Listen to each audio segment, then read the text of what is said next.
أبدا لن نحيد أبدا لن نحيد أبدا لن نحيد عن خطى الإيمان.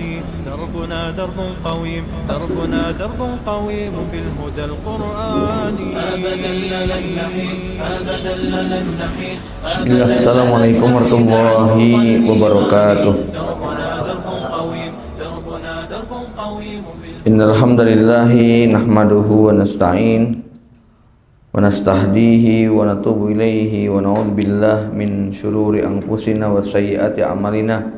May yahdihillahu fahuwal muhtadi wa may yudlil falan tajida lahu waliyyan mursyida. Asyhadu an la ilaha illallah wahdahu la syarikalah wa asyhadu anna Muhammadan abduhu wa rasuluhu la nabiyya wa la rasula ba'dahu wa ba'duh. Jamaah kaum muslimin muslimat, Bapak Ibu sekalian yang dirahmati Allah, alhamdulillah bersyukur kita pada Allah di malam ini dalam guyuran nikmat hujan yang Allah curahkan pada kita. Allah masih memberikan kemampuan pada kita untuk bisa melaksanakan kewajiban-kewajibannya, kewajiban menunaikan sholat 5 waktu, dan kita lanjutkan dengan majelis ilmu. Salawat dan salam semoga terlimpahkan pada baginda Nabi Muhammad Sallallahu Alaihi Wasallam, juga pada keluarga, kerabat, sahabat, dan para pengikut yang setia sampai kiamat. Semoga kita termasuk yang mendapatkan syafaatnya di yaumul hisab. Jamaah sekalian, kita masih pada pembahasan masuk di halaman 141 ya. Ini kalau judul judul babnya adalah menjaga hak dan kehormatan kaum muslimin. Ya. Kita masuk pada hadis 101.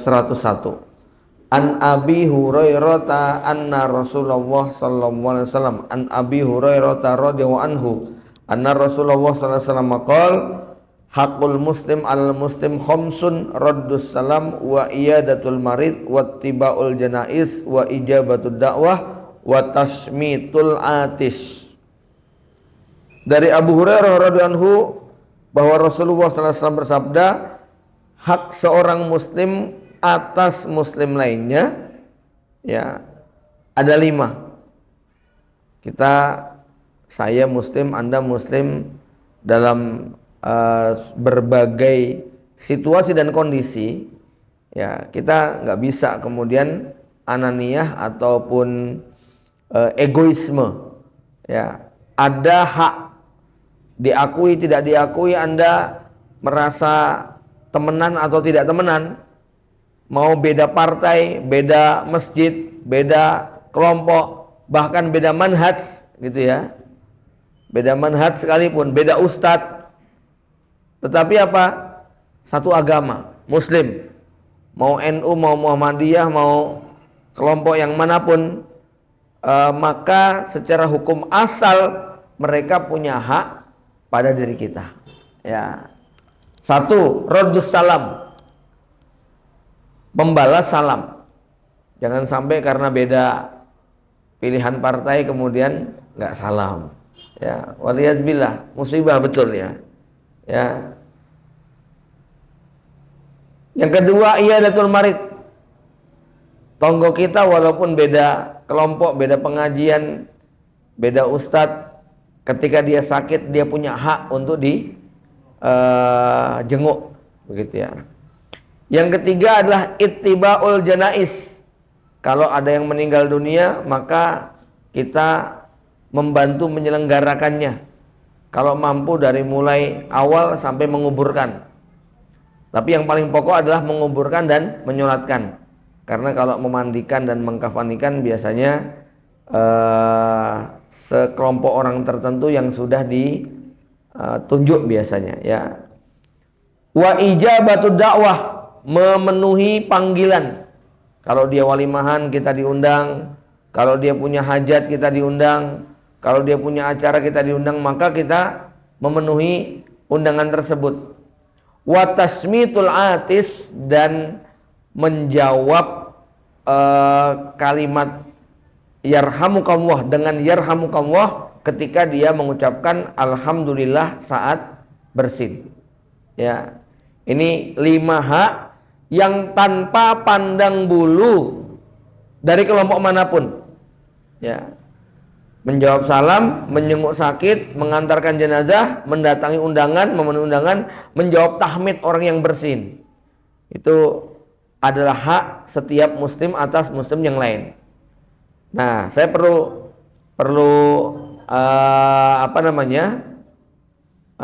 sedikit detailkan dalam hal ini, ya. Jamaah sekalian, walaupun demikian, walaupun ini adalah hak yang berlaku, meski beda kelompok, beda masjid dan sebagainya, namun naluri kejiwaan setiap kita pasti lebih mengutamakan orang yang ada kesamaannya. Gimana, Pak? Ya. Jadi tidak kemudian hakul muslim al muslim, nengok orang sakit. Wah, gini caranya nanti antum tiap hari kudu nengok rumah sakit gitu.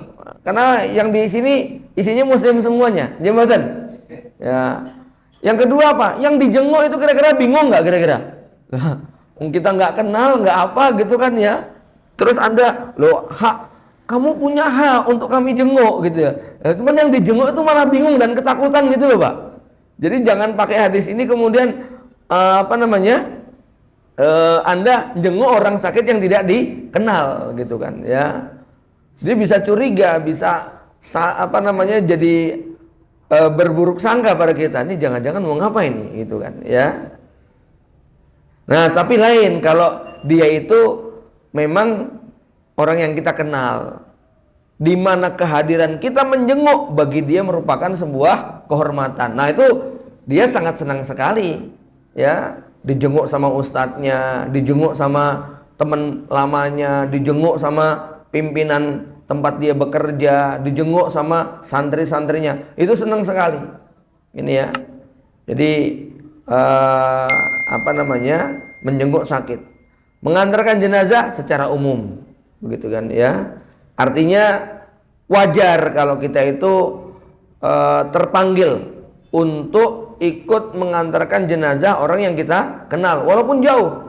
Ustadz Fulan meninggal, ayo datang semuanya. Ustadz Fulan meninggal, kita rombongan takziah, walaupun meninggalnya di Lamongan, dikuburkannya di Semarang. Karena itu ustadz kita dekat dengan kita, wajar. Tapi kadang-kadang tetangga kampung yang nggak kita kenal, ya kita nggak tertarik untuk datang, gitu kan? Ya, tapi kalau datang nggak apa-apa. Cuman kalau tidak datang itu sebuah keadaan perasaan kejiwaan yang wajar gitu loh.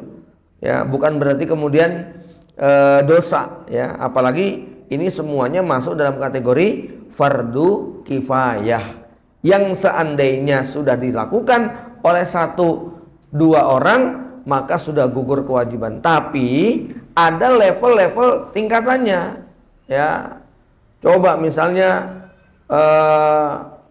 ada ustadz pondok yang meninggal dunia atas nama, lah kan sudah ada yang nyolatin, saya nggak perlu, terus saya nggak nyolatin dan secara sengaja nggak mau datang, nggak mau takziah, kira-kira dipersoalkan nggak? Dipersoalkan gitu loh ya. Tapi misalnya orang jauh yang tidak saling mengenal, kita nggak datang, nggak akan dipersoalkan. Maka termasuk nanti mendatangi undangan. Mendatangi undangan ini secara umum hukumnya jelas wajib kalau kita diundang. Tapi di sini ada adabnya. Adab yang mengundang sama yang diundang. Ya, kenapa Nabi SAW mengatakan siapa yang mendapat undangan terus nggak datang maka dia telah bermaksiat. Ya, nah sekarang teman saya di Medan ngundang begitu kan ya. Saya bilang maaf ya nggak bisa datang gitu kan. Ya wajar nggak kira-kira Pak? Wajar, gitu kan ya. Nah yang ngundang ini juga ada adabnya.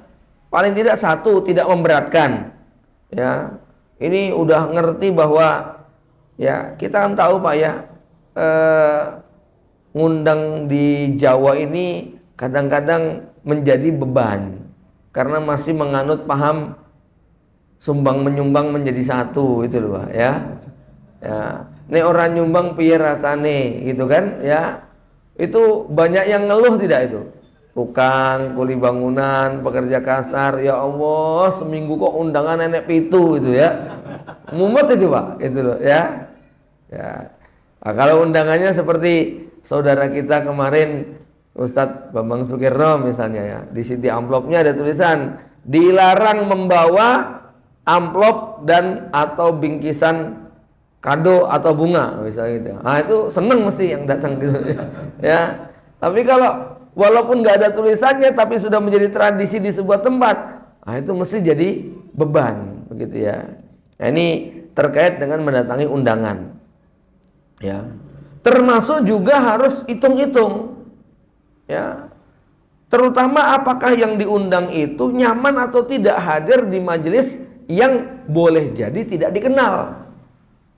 Ya, jadi gini Pak, walimahan atau yang semisalnya biasanya menjadi ajang reuni bagi yang datang. Gimana Pak? Nah, coba jenengan diundang di sebuah acara yang tempat duduk jenengan nggak ada satupun yang dikenal. Bahkan yang ngundang jenengan nggak kenal. Nyaman nggak kira-kira di tempat kayak gitu? Celinga, celingu gitu ya. Ini jadi acaranya sopo toh gitu loh ya. Ya. Ayah saya pernah mengalami kayak gitu, diundang karena dia ustadz kampung diundang gitu ya. Datang itu bingung, nggak ada satupun kawan.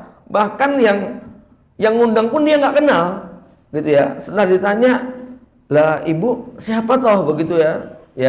Ya saya pernah ikut ngaji sama ustadz sekian tahun yang lalu gitu ya. Selali loh Pak ya. Jadi kadang-kadang kalau kita hadir di satu komunitas, satu tempat yang kita disuruh nggak kenal satupun, maka biasanya kita nggak nyaman. Maka yang seperti ini nggak perlu diundang karena menjadi beban dan dia sendiri menjadi tidak nyaman di tempat itu. Nah, siapa yang dikategorikan dosa? Kalau memang secara interaksi kita sudah sangat dekat. Contoh misalnya, terbayang nggak misalnya Ustadz Mustaqim mantu terus saya nggak datang, tunggu-tunggu di depan rumah aja nggak mau datang. Kira-kira dituduh apa saya? Ya, nggak ada alasan, nggak ada hujah gitu kan ya. Tonggo sebelah diundang kok nggak mau datang, itu kan nantang namanya, itu loh ya. Ini yang gini-gini dosa, gini loh Pak ya. Nah, tapi kalau ada udzur yang sifatnya macam kami, saya selalu kalau diundang itu uzur Pak ya. Sebab mesti acaranya hari Ahad dan hari Ahad mesti waktu kajian, taklim begitu kan. Jadi selalu minta maaf nggak bisa datang, minta maaf nggak bisa datang begitu ya. Nah ini terkait dengan memenuhi undangan. Begitu juga dengan menjawab tahmid. Ada yang dimakruhkan ya. Antum di kereta, di sebelahnya akhwat, nggak ada siapa-siapa, terus dia bersin, kamu jawab sambil ada sesuatu gitu ya, modus gitu ya, yarhamukillah gitu.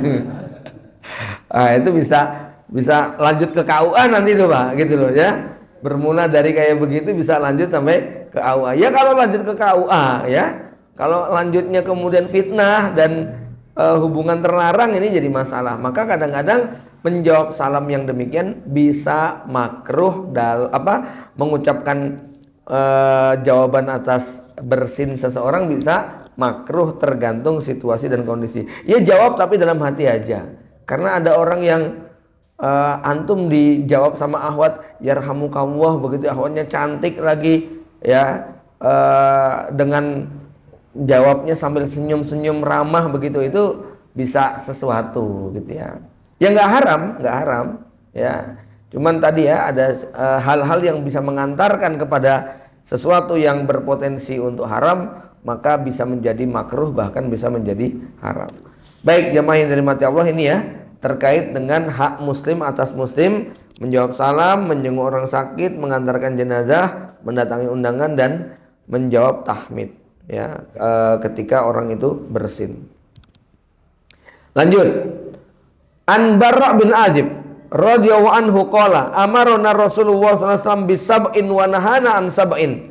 Rasulullah sallallahu alaihi wasallam, dari Barra bin Azib, Nabi bersabda, Rasulullah SAW memerintahkan kami 7 perkara dan melarang kami dari 7 perkara. Ya, amarona bi iyadatil marid. Rasul menyuruh kami untuk menjenguk orang sakit. Wattibail janais, mengantarkan jenazah. Watasmitil atis, menjawab bersinnya, tahmidnya orang bersin. Wa ibraril muksim, memenuhi sumpah. Nah ini memenuhi sumpah ini maksudnya gimana Pak? Ya, memenuhi sumpah adalah kalau ada orang bersumpah kepada kita yang sumpah tersebut terkait dengan perbuatan kita, maka hendaknya kita memenuhi apa yang disumpahkan orang tersebut. Hadisnya ada kisah seorang wanita muslimah di zaman Nabi yang dia dikasih kurma oleh saudaranya. Ya, dia dikasih kurma oleh saudaranya, kemudian dimakan hanya satu potong. Lalu saudaranya yang ngasih ini mengatakan, wallahi, dihabiskan. Begitu loh. Enggak mau ah. Ya, maka si perempuan ini bilang, nggak mau, udah satu aja. Maka Rasul kemudian mengatakan apa? Abirriha fa innal isma alal muhnis. Penuhi apa yang disumpahkan oleh saudari kamu itu. Sebab kalau kamu tidak penuhi, dosanya ditanggung oleh yang bersumpah tadi. Maksudnya apa? Yang bersumpah tadi jadi dosa. Kenapa dosa? Karena sumpahnya tidak menjadi kenyataan. Bisa dipahami ya? Kan dia bilang habiskan, nah ternyata nggak mau nghabiskan. Kan dia bilang wallahi habiskan. Ketika dia bilang wallahi tolong habiskan, kok kemudian nggak kita habiskan? Berarti sumpah dia terlaksana nggak? Nggak terlaksana, ya toh? Padahal dia sudah mengucapkan demi Allah. Kemudian apa? Tidak terwujud apa yang disumpahkan, sehingga orang ini dihukumi melanggar sumpah. Kenapa melanggar sumpah? Karena dia sudah bilang habiskan, kok ternyata nggak habis, gitu loh Pak. Ya, maka Nabi memerintahkan kita, kalau ada saudara kita bersumpah demi Allah, hendaknya kita penuhi sumpah dia. Pak, demi Allah Pak, saya minta 10.000 aja. Itu wajib dikasih Pak. Gitu loh ya. Sebab kalau nggak dikasih, nanti dia harus puasa 3 hari. Atau memberi sedekah kepada 10 orang miskin. Padahal dia paling miskin. Ya. Maka kalau dia minta pakai sumpah demi Allah, harus dipenuhi. Ada pemuda datang, Pak, demi Allah izinkan saya jadi menantu Bapak, gitu ya. Nah, itu harus dipek mantu, Pak. Nah, itu loh ya. Nek orang dipek mantu, dosa dia. Begitu loh. Ya. Jadi tapi saya kasih jawaban Pak, nek jenengan enggak boten kerso ya, enggak suka dengan anak itu. Wallahi saya enggak akan menikahkan anakku dengan kamu. Nah, jadi dia udah nggak dapat istri, kena dosa dia, gitu loh. Makanya jangan gampang-gampang sumpah, gitu loh ya. Ya, dia sumpah kita balas sumpah juga, gitu kan? Ya, wah saya sudah terlanjur sumpah ya untuk nggak jodohin kamu dengan anakku, ntar nanti tak jodohkan aku yang dosa, gitu ya. Ya, jadi apa namanya, dalam rangka apa ini? Dalam rangka mengagungkan nama Allah Subhanahu wa taala. Kalau ada orang yang meminta sesuatu kepada kita dengan menyebut nama Allah, demi Allah ya bantu saya, maka wajib bagi kita untuk bantu dia. Demi Allah terimalah saya, maka wajib bagi kita untuk menerima. Ya, berarti dia menggunakan nama tersebut. Kita diperintahkan untuk ibraril muksim, memenuhi apa yang diucapkan oleh orang yang bersumpah ya. Wa nasril mazlum, menolong orang yang terzolimi. Paham insyaallah. Ijabatud da'i, memenuhi panggilan saudara kita, sudah kita jelaskan. Wa ifsa'us salam, dan menyebarkan salam. Wa nahana ya. Kemudian Rasul melarang kita an khawatima au nutahattim bidzahab. Kami laki-laki dilarang untuk menggunakan cincin yang terbuat dari emas. Kalau perempuan boleh Pak. Ya, laki-laki harusnya pakai apa? Perak. Ya. Nah, ini ada rahasia medisnya nggak Pak? Ya. Ada rahasia medisnya. Kenapa laki-laki nggak boleh pakai emas, tapi dibolehkan pakai perak? Dan kenapa perempuan boleh pakai emas? Ya, dan sebaiknya jangan pakai perak. Secara medis memang sangat klop. Darah perempuan itu dingin sifatnya. Emas itu sifatnya panas. Ya, makanya perempuan itu kalau pakai emas peredaran darahnya lancar, Pak. Ya, seimbang. Itu loh, ya. Ya. Iya. Jadi bojo jenengan kalau pusing, pucet, lesu, kurang darah gitu ya, nggak usah dibawa ke dokter ya, bawa ke toko emas, kemudian jenengan ngomong ndang pilih sakarepmu aku sing bayar, itu langsung segar bugar gitu loh ya. Memang cocok itu. Jadi perempuan yang nggak pakai emas itu peredaran darahnya kurang lancar gitu loh ya. Nah, laki-laki darahnya panas, nggak boleh pakai emas. Maka antum lihat laki-laki kalau pakai emas itu nampak arogan, nampak sombong, nampak sok sok jagoan, emosionalan begitu loh. Itu laki-laki kalau pakai emas itu tabiatnya begitu. Karena memang tadi tabiat emas itu adalah panas. Ya, darah laki-laki sifatnya adalah panas. Jadi panas kerup panas tambah panas gitu ya. Nah, kalau dia pakai perak, perak itu sifatnya dingin. Nah, maka perempuan jangan pakai perak, Pak. Udah dingin tambah dingin lagi ya. Ya, beku nantinya ya. Ya. Ini terkait dengan emas ya. Jadi laki-laki dilarang untuk mengenakan emas ya. Wa ansur bil fiddah.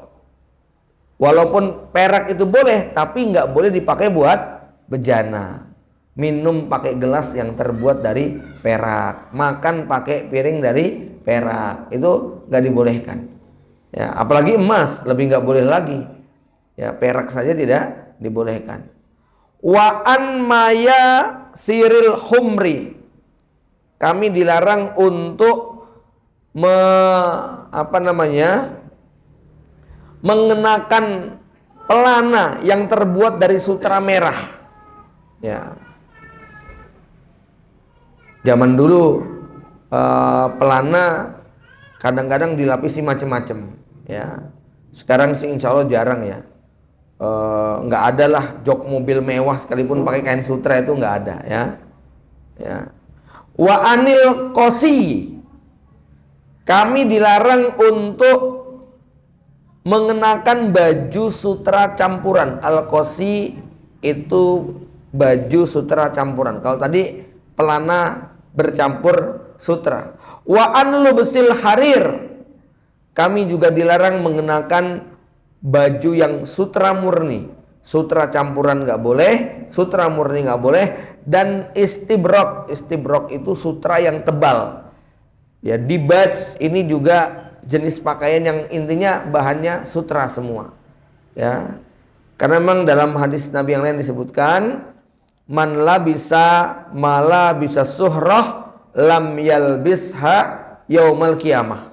Siapa yang di dunia mengenakan pakaian-pakaian popularitas, maka di hari kiamat dia tidak akan bisa memakainya.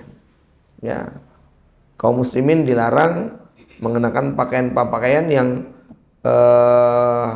berpotensi untuk membuat dia sombong. Ya, termasuk zaman itu di antara simbol kesombongan adalah isbal. Isbal itu menjadi simbol kesombongan karena orang mengenakan pakaian sampai lengser, ya. Dan waktu itu orang-orang memang pamer kesombongan dengan cara isbal, melebihkan kainnya di bawah mata kaki. Ya, sebagian ulama mengatakan kalau tidak ada nuansa kesombongan, maka hukumnya hanya makruh saja. Karena secara umum secara umum itu termasuk larangan. Ya, cuman larangan yang diancam dengan neraka asfalal ka'baini fafinnar, apa yang ada di bawah mata kaki itu neraka, itu berlaku dikaitkan dengan hadis lain ya, yang dipicu oleh kesombongan. Buktinya apa? Buktinya Abu Bakar As-Siddiq ketika bertanya kepada Rasul, ya Rasul, saya kadang-kadang kalau pakai celana melorot nih, begitu loh. Apakah saya terkena hadis ini? Oh enggak. Ya, itu bukan termasuk sombong. Artinya apa? Di sini Abu Bakar tidak berniat sombong ketika celananya sampai menutupi mata kaki. Ya, berarti hadis ini juga bisa disimpulkan yang di bawah mata kaki tanpa ada unsur kesombongan sama sekali, maka tidak dikategorikan sebagai isbal yang haram, hanya tetap dikategorikan makruh, ya. Karena apa? Ada larangan secara umum, ya. Dan lebih makruh lagi ketika sholat, ya. Lebih tidak boleh lagi ketika sholat, ya. Baik, ini cukup dari hadis-hadis tentang adab-adab ini. Kita masuk pada bab berikutnya tentang kewajiban menutupi aib kaum muslimin. Para ikhwan sekalian, kita nih hidup di era digital, di era media. Salah satu fungsi media di samping untuk menunjukkan kualitas diri kita, tapi media juga berfungsi untuk menjatuhkan dan merendahkan orang lain, ya. Nah, di antara persoalan aib kaum muslimin yang saya pandang cukup miris dan sangat tidak pantas, gitu ya, sangat tidak pantas, itu adalah aib keluarga, aib suami dan istri. Saya harus mengingatkan betul, insya Allah secara umum, kalau bapak-bapak, para suami, relatif dia mampu menahan untuk tidak mengumbar aib pasangannya di media. Tapi yang perempuan ini loh Pak, ya, kemarin viral ada video suami marah-marah sama istrinya gara-gara apa? Gara-gara istrinya hobinya pasang status tentang suaminya, ya, dan itu jelek-jelekin suaminya. Di situ digambarkan suaminya marah-marah. Kamu kenapa sih bikin kayak begini? Mau apa sih? Ya nggak apa-apa. Wong aku tuh kesel aja sama kamu. Jadi aku bikin status kayak gini. Ya maunya apa? Kamu tuh cerita-cerita masalah keluarga kita itu di media biar orang baca, biar orang tahu. Ya. Nah, ini musibah para akhwat, ya. Kalau para ikhwan laki-laki itu secara umum punya psikologi gini Pak. Kita nih Pak laki-laki secara umum pantang untuk menceritakan masalah kita kecuali kepada orang yang diyakini mampu menjawab dan menyelesaikan masalah. Itu laki-laki, ya. Tapi perempuan enggak. Perempuan ketika dia punya masalah, dia tak peduli cerita kepada siapa saja, baik kepada yang diyakini mampu menyelesaikan ataupun sembarangan. Karena waktu dia cerita, yang dibutuhkan bukan solusi dan jawaban. Waktu dia menceritakan masalahnya, dia sedang menikmati detail-detail masalah dia. Mas, jangan ngobrol sendiri itu, ya. Ya.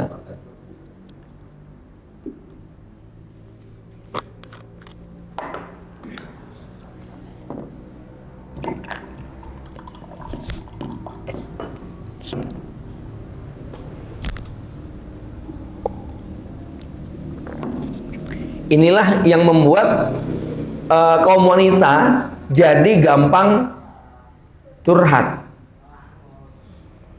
ya, jadi gampang ngember kata orang gitu ya. Ya, maka para suami bukalah telinga lebar-lebar ketika istri mau curhat, gitu loh ya. Kalau cerita kepada Anda nggak apa-apa, ya. Tapi mohon maaf nih ibu-ibu ya, ternyata kaum laki-laki ini otaknya tidak didesain untuk dengerin omongan perempuan. Maka rata-rata bosan. Ya. Apa yang membuat laki-laki bosan dengerin omongan perempuan, Pak? Dua. Satu, perempuan nggak bisa membedakan mana yang penting, mana yang sangat penting, mana yang tidak penting. Semuanya dianggap penting, gitu loh. Yang kedua, perempuan suka lupa sudah berapa kali cerita, gitu loh ya. Bolan baleni terus gitu kan ya, diputer itu lagi sampai suaminya ngomong wes ping pitu loh deh, gitu kan ya. Padahal ketika kita ngomong gitu dia merasa apa? Baru pertama kali ngomong gitu ya. Tapi memang ini laki-laki kudu ngerti. Ini dua kelemahan perempuan dalam berbicara dan Anda memang kudu sabar. Makanya Imam Ghazali mengatakan min ibtilai al-wali as-sabru ala lisanin nisa, gitu kan ya. Di antara ujian yang menimpa para wali itu adalah sabar menahan tajamnya lidah wanita, gitu ya. Apalagi kalau sudah cemburu, keluar hal-hal yang nggak terduga gitu Pak ya.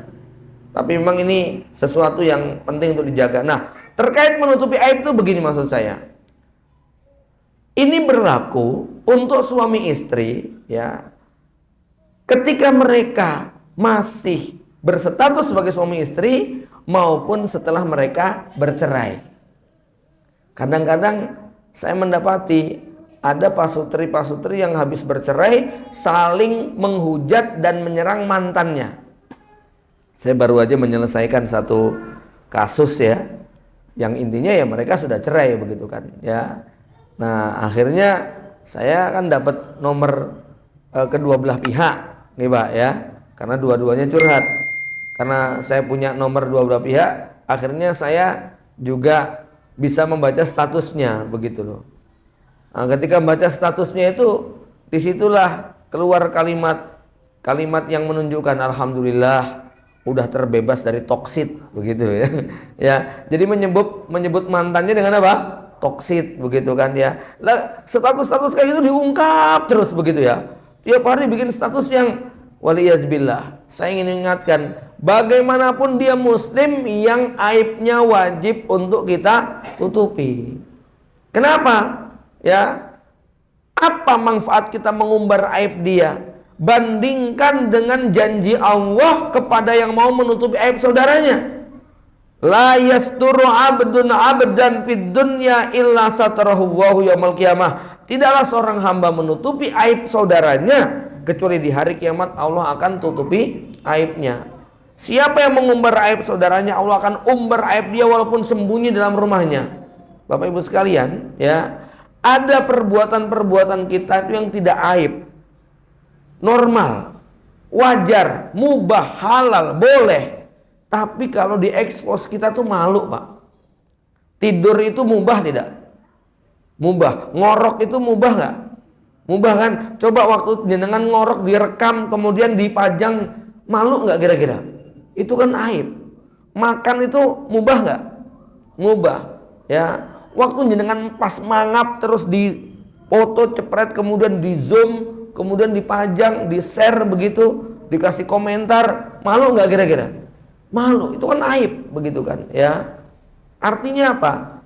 Ya, di hari kiamat betapa malunya kita ketika jangankan kok yang haram-haram ya, yang haram-haram yang sembunyi kita lakukan, yang mubah saja itu kita malu loh kalau di expose gitu loh Pak. Ya, foto lagi ndelongop, foto lagi ngences, itu kan mubah semuanya. Tapi itu aib kita. Nah, kita tuh dianjurkan untuk menutupi aib saudara kita supaya bukan hanya aib-aib yang sifatnya perbuatan haram yang kita lakukan atau perbuatan makruh yang kita lakukan, termasuk perbuatan mubah yang kita lakukan juga tidak terbuka macam itu ya. Nah, ini hadiah buat orang yang mau menutupi aib saudaranya. Nah, kalau suami istri lebih kuat lagi, karena terutama perempuan ini ya. Kenapa perempuan itu diingatkan betul? Salah satu daripada ciri pokok wanita solehah, kata Allah Subhanahu wa ta'ala apa? Fassolihatu qanitatun hafidotun. Ciri wanita solehah itu dua. Satu qanitat. Qanitat itu artinya rajin ibadah, rajin sholat, rajin puasa, rajin tilawah, rajin zikir, rajin doa, rajin saum dan sebagainya. Ya, ini qanitat. Artinya ibadah yang langsung kepada Allah Subhanahu wa ta'ala. Yang kedua apa? Hafidhatun qanitatun hafidhatul lil ghaib. Dia menjaga. Menjaga apa? Menjaga pada saat suaminya nggak ada. Entah lagi kerja, lagi pergi, lagi nggak di sampingnya. Apa yang dijaga? Satu, kehormatan suaminya. Nggak boleh dia umbar. Dua, harta suaminya nggak boleh kemudian dihambur-hamburkan. Yang ketiga, anak suaminya. Jangan sampai kemudian kita telantarkan. Yang keempat, kehormatan dia sendiri harus dia jaga. Ya, itu kalau yang laki-laki kenapa nggak disebutkan detail? Karena memang tabiat laki-laki nggak suka ngember gitu ya. Itu udah tabiat. Nah, perempuan tabiatnya seperti itu, Pak. Tabiatnya suka mengumbar. Makanya Allah tegaskan ciri wanita soleha itu apa? Hafidhatul lil ghaib. Sangat menjaga. Ibu-ibu ini ya, Anda punya kewajiban betul untuk menjaga kehormatan suami. Ya. Bahkan andai kata sudah bercerai, itu adalah bapak anak-anakmu sendiri. Ya, sedih kita ya kalau misalnya ada suami istri sudah bercerai, lalu sang ibu, sang istri kemudian mengumbar aib mantannya di depan anak kandungnya. Ini kan termasuk yang tidak beradab, begitu kan? Ya. Jadi ini sesuatu yang harus kita ingat, bahwa manfaat yang kita peroleh dengan mengumbar aib saudara kita itu nyaris nggak ada. Hanya memuaskan hawa nafsu semata. Tapi kerugiannya jelas besok di akhirat gantian aib kita yang akan dibongkar. Ya. Sebaliknya, semangat menutupi aib saudara kita, apalagi aib suami kita, pasangan kita, termasuk juga mantan kita, ya, itu hadiahnya adalah dia akan dijaga, ditutupi aibnya oleh Allah Subhanahu wa taala. Ya. Illa satarhullahu yaumil qiyamah. Ini ya, terkait dengan menutupi aib saudara. Yang kedua, aib secara umum ya kaum muslimin. Ini media sosial nggih Bapak Ibu sekalian. Tapi saya ingin berikan ini ya, rambu-rambu. Kan kita ini ada grup-grup yang khusus nih Pak, di mana di situ bebas membuli dengan adab, begitu ya. Ya. Artinya ketika di situ ada bully membuli, kita sudah sama-sama tahu, sama-sama bisa menerima, sama-sama nggak emosi. Yang seandainya kalimat serupa itu muncul di grup lain, kita sakit hati. Ya, bisa dipahami ya?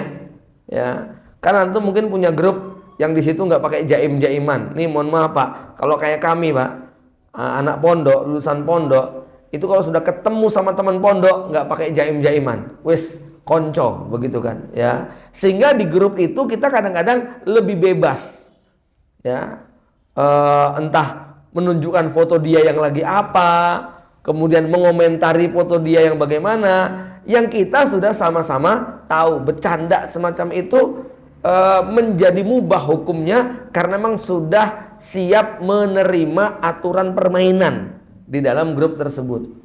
Tapi kalau itu grup umum, campur baur, nggak ada kesempatan begitu, nggak ada ikatan emosional kayak begitu, lalu keluar kalimat-kalimat yang tadi ya bernilai agak sedikit membuka aib, begitu kan ya, itu bisa jadi masalah panjang. Maka hukumnya ini bisa beda-beda dalam situasi tertentu. Termasuk misalnya kita obrolan di grup keluarga pasti beda dengan obrolan di grup yang bukan keluarga. Ya, kita mungkin merasa nggak apa-apa foto kita dengan gaya begini begitu muncul cuman di internal keluarga, ya. Tapi kalau muncul di tempat yang lain kita merasa malu, gitu kan ya. Nah, ini harus dipisahkan ya. Kemudian yang ketiga terkait dengan aib saudara-saudara kita yang kita dengan enteng mengeser berita yang belum kita validasi. Mohon maaf, di era pilpres, pileg, pilgub dan lain-lain nantinya biasanya semangat saling serang, saling jatuh, bikin konten, gabung-gabungin video, ya. Itu menjadi kebiasaan, begitu kan ya.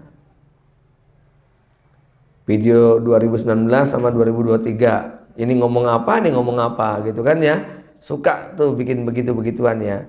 Bapak Ibu sekalian ya, harus dibedakan mana yang memang fakta, mana yang fitnah, gitu ya. Mana yang fakta dan mana yang fitnah. Bukan termasuk menyebar aib kalau memang yang dia lakukan terang-terangan di depan umum, sudah diliput, sudah resmi, viral dan sebagainya. Itu bukan termasuk aib yang macam itu ya. Jadi misalnya ada kasus si fulan ya entah apalah ya yang bisa dikategorikan dosa dan dia melakukan dengan bangga terang-terangan lalu kita menyebarkan, itu bukan termasuk menyebarkan aib. Makanya terkait dengan ada hukum kriminal dalam Islam namanya qadzaf. Qadzaf itu menuduh wanita muslimah yang baik, yang dia menjaga kehormatan, lalu kita tuduh dengan tuduhan zina. Nah, ini termasuk dosa besar. Hukumannya dicambuk 80 kali. Tapi di situ ada syarat. Syaratnya adalah qadzful mu'minat muhsonat ghafilat. Ya. Jadi kalau misalnya kita mengumpat atau mengucapkan kata-kata dasar pelacur kepada wanita yang berkerudung, menjaga kehormatan, dia tidak dikenal sebagai orang yang nakal, maka ini masuk dalam kategori qadzaf. Tapi kalau kita mengucapkan kalimat seperti ini kepada perempuan nakal yang memang sedang mangkal di pinggir jalan cari pelanggan, lalu kita bilang dasar pelacur, itu bukan qadzaf, Pak. Mabum, gitu ya. Memang dia pekerjaannya seperti itu. Itu tidak masuk dalam kategori qadzaf, ya. Ini ya terkait dengan menutupi aib saudara muslim. Saya miris, Pak. Sempat nonton ada artis yang sudah bercerai, kemudian setelah itu membongkar aib masing-masing. Yang ini ditonton sudah belasan ribu, ini bukan ditonton, yang komentar sampai belasan ribu karena artis sih, Pak, ya. Yang ini bongkar aib mantan suaminya, yang ini bongkar aib mantan istrinya. Enggak karu-karuan, enggak perlu saya sebut namanya lah ya. Tapi yang komen namanya juga artis ya, sampai kayak begitu komennya ya.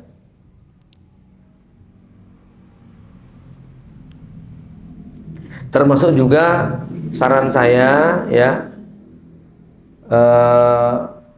para suami istri, terutama istri sekali lagi ya, seberat apapun konflik Anda dengan pasangan, nggak usah diviralkan di media sosial.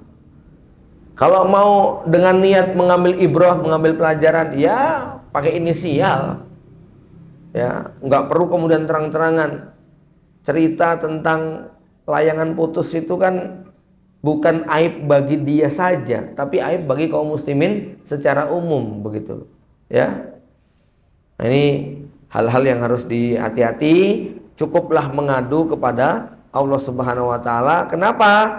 Secara umum yang namanya masalah itu seperti air yang keruh, Pak. Problem yang kita hadapi, masalah yang kita hadapi itu seperti air yang keruh. Kalau kamu menghadapi air keruh, lu diapain? Air keruh itu diapain, Pak? Nah, diubek-ubek tambah nggak karuan. Air keruh itu cukup dia apa? Didiemin. Nanti lama-lama mendep. Kalau mendep nanti airnya akan jernih kembali. Sabarlah, ya. Jadi justru masalah itu kalau kita sikapi, dia cepat hilang. Tapi kalau makin kita ungkit nggak karu-karuan, ya makin butek tadi, ya makin keruh airnya, ya. Sudah masuk isya, Pak? Dikit lagi. Nah, saya tambahkan sedikit lagi, ya. Ini hadis yang menguatkan tentang pentingnya menutupi aib diri kita, ya. Aib orang lain maupun aib diri kita. Dari Abu Hurairah radhiyallahu anhu qala, sami'tu Rasulullah sallallahu alaihi wasallam yaqul, kullu ummati mu'afa ilal mujahirun. Semua umatku dosanya berpeluang untuk diampuni, dimaafkan sama Allah. Ya, ilal mujahirin, kecuali yang melakukan dosa secara terang-terangan. Ya, terang-terangannya ada dua. Satu, terang-terangan ditonton orang. Dua, melakukannya sembunyi-sembunyi tapi dipoto, di video, kemudian diupload. Itu terang-terangan namanya. Ya. Wa inna minal mujaharah, termasuk yang dikategorikan mujaharah Ayya'mal rajul billaili amalan, dia berbuat maksiat di malam hari, tertutupi, sudah tersembunyi, summa yusbihu wa qad satarhu alaih, ya, padahal Allah sudah tutupi aib dia malam itu. Tapi kemudian dia mengatakan, ya fulan amiltul barihata kada wa kada. Wah, semalam seru banget nih artisnya. Malah kemudian dia mengungkapkan, wah seru banget saya sampai begini-begini. Ya, dia berzina sembunyi-sembunyi dalam kamar, paginya malah cerita sama tetangga. Malah testimoni begitu loh ya. Wa qad bata yasturuhu rabbuhu, di malam hari waktu dia berbuat dosa, Allah sudah tutup aibnya. Wa yusbihu yaksifu sitrahu anhu, dan ketika pagi hari justru dia singkap tirai yang Allah tutupkan pada aib dia. Nah, orang seperti ini dosanya tidak diampuni. Ya, maka dalam Islam kita dianjurkan untuk apa? Jangan menceritakan dosa-dosa kita, ya. Apalagi kok dengan bangga. Kalau kita ingin menceritakan dosa kita sebagai bentuk penyesalan, pengen tobat gimana caranya, lalu datang kepada seseorang, maka harus dibatasi betul, jangan kepada sembarangan orang. Ya, nggak perlulah seseorang itu, wah dulu mas saya nggak karuan segala-galanya, ya udah kelakon semuanya, dia bangga dengan masa lalu jahiliyahnya, ya nggak perlu yang semacam itu, ya. Nah, termasuk Ikhwan Fillah rahimakumullah, dalam hal ini kalau ada orang yang berbuat dosa kena hudud, terutama yang paling bikin gelisah itu dosa zina, ya, dosa mabok, dosa judi itu satu level dengan zina, tetapi yang paling berat adalah zina. Yang paling meninggalkan bekas itu adalah zina. Kalau orang itu berhenti tobat dari mabok, itu bekasnya nggak ketahuan. Kalau dia berhenti tobat, berhenti dari judi, itu bekasnya, jejaknya bisa dihapus, ya. Tapi kalau berhenti dari zina, nah ini masalahnya, dia ada lawannya gitu Pak. Apalagi kalau kemudian meninggalkan jejak, ada anak yang dilahirkan, wah ini paling berat sekali nih, ya. Nah, walaupun demikian, sebaiknya jangan menceritakan dosa dia. Cukup dia sembunyikan, ngadu kepada Allah Subhanahu wa taala, selesai. Ya. Kalau Anda mau menikah dengan kondisi kayak gitu, kalau memang tidak dibutuhkan, tidak ditanya, nggak usah diceritakan. Ya. Karena kewajiban kita mengapa? Menutupi aib diri kita. Jadi menutupi aib ini dua, satu aib orang lain, dua aib diri kita. Dan satu lagi sebagai penutup yang penting, dosa saudara kita itu menjadi ujian bagi kita. Jadi kalau ada tonggo kita yang melakukan dosa, entah zina, entah apa dan sebagainya, itu justru dosa dia menjadi ujian bagi mulut kita Pak. Apakah kita mampu untuk menyimpannya, atau kemudian kita gatel untuk kemudian menceritakannya. Ya betul Pak? Ya. Jangan-jangan dia sudah diterima tobatnya oleh Allah, mulut kita terus berlumuran dosa karena ngomongin aib dia. Nah makanya tadi, perbuatan dosa yang non saudara kita menjadi ujian bagi lisan kita. Ya, jadi kitanya malah berpotensi dosa gitu Pak. Ya, ini ya hal-hal penting yang harus kita pahami terkait dengan masalah menutupi aib. Aku qouli hadza wa astaghfirullah wa lakum. Assalamualaikum warahmatullahi wabarakatuh.